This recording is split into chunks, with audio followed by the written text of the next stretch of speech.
tal? Bienvenidos a un nuevo video tutorial. Soy estudiante de bachillerato a cargo del máster en educación Carlos Miranda. Mi tema es resistencia como componente electrónico. La resistencia, un componente fundamental en la electrónica.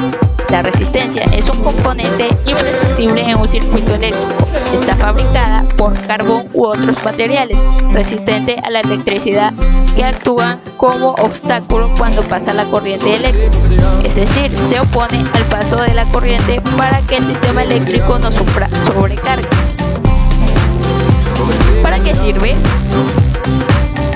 Una resistencia sirve para limitar la corriente que circula por una rama de un circuito eléctrico, dado que la placa base gestiona el resto de componentes. Es esencial contar con resistencias de alta calidad en circuitos claves.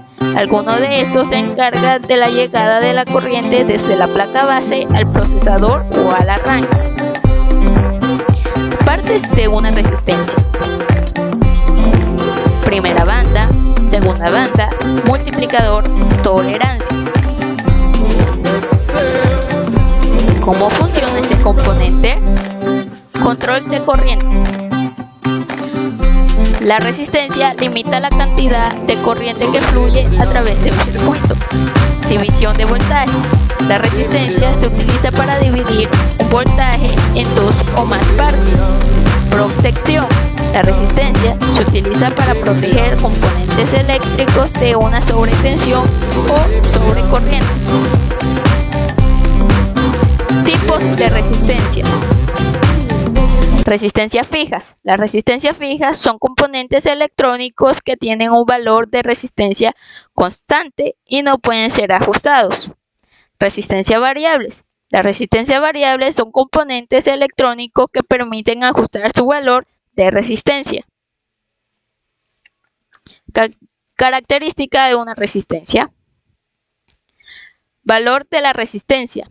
Es la medida de la oposición de flujo de la corriente eléctrica a través de la resistencia expresada en ohmios.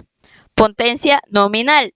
Indica la cantidad máxima de energía que la resistencia puede dispersar sin dañar, medida en vatios. Tolerancia.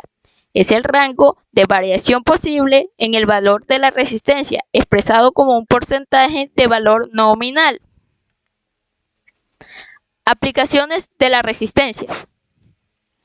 Circuitos electrónicos, amplificadores, filtros, osciladores, etc. Electrónica de consumo, televisores, radios, reproductores de música, etc. Automoción, sistema de encendido, frenos, iluminación, etc. Robótica, control de motores, sensores, etc. Muchas gracias por ver este tutorial. Nos vemos en el siguiente tutorial. Hasta pronto.